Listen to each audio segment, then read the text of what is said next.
कीर्तन सेवा पार पडली आणि माझ्यासोबत या गुरुपौर्णिमेनिमित्त बोलण्यासाठी प्रकाश महाराज साठे आहेत। महाराज, गुरुपौर्णिमेच्या निमित्त कीर्तन सेवा पार पडली, एकूणच ही गुरुपौर्णिमेनिमित्त कार्यक्रम पाहून काय वाटतं? अतिशय आनंद वाटतोय की आज गुरुपौर्णिमा म्हणजे व्यास पौर्णिमा, व्यास महाराजांचं पूजन, व्यास महाराजांचा जन्मदिवस म्हणजे आजचा दिवस आहे। या दिवशी आसोलांबा आणि आसोलांब्याजवळ असणारा दत्तगड, या दत्तगडाचे महंत दैफळे महाराज आणि त्यांचा सर्व भक्त परिवार अर्थात दत्तात्रेयाचा भक्त परिवार आणि सर्वांनी मिळून अतिशय सुंदर उपक्रम या ठिकाणी घेतला।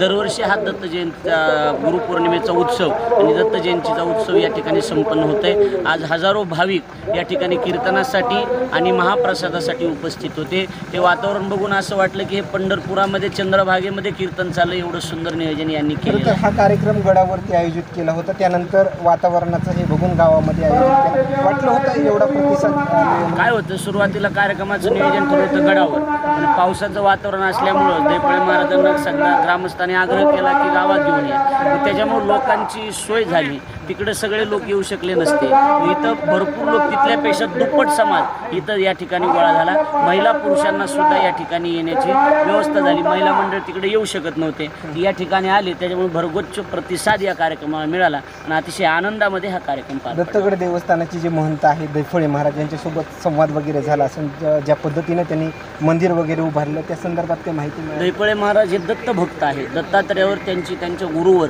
अतिशय भावना आहे, श्रद्धा आहे। आणि दैफळे महाराज म्हणजे भोळं व्यक्तिमत्व आहे, साधं भोळं व्यक्तिमत्व आहे आणि देवाला लई शहाणे बी जमत नाहीत, देवाला भोळेच आवडतात, त्याच्यामुळे भोळ्या भक्तांना लवकर देव पावत असतो। पण त्यांची दत्तात्रेयावरची भक्ती, त्यांच्यासोबत चर्चा झाली, त्यांची भगवान दत्तात्रेयावर आणि आपले सद्गुरू असणारी भक्ती पाहून, प्रेम श्रद्धा पाहून आम्हाला अतिशय आनंद वाटला। खऱ्या अर्थानं ते दत्तभक्त आहेत, हे आम्हाला अनुभूती त्यांच्याकडे बघून आलेली आहे। पुढल्या वर्षी तुमच्या कीर्तनाचा योग जरी त्यांनी ठेवला तरी पण पुढल्या वर्षी तुमची हजेरी दिसेल? हो, नक्कीच। महाराजांनी गुरुपौर्णिमेचं तर पण दत्त जयंतीचं सुद्धा निमंत्रण मला महाराजांनी दिलेलं आहे। धन्यवाद। हे तो एक प्रकाश महाराज साठे आणि गुरुपौर्णिमेनिमित्त त्यांची कीर्तन सेवा पार पडली। मात्र याच गुरुपौर्णिमेनिमित्त असेच नवनवीन अपडेट्स आज दिवसभरात देण्याचं काम करू। कॅमेरामॅन सूरज निंबळे, बीड, परळी।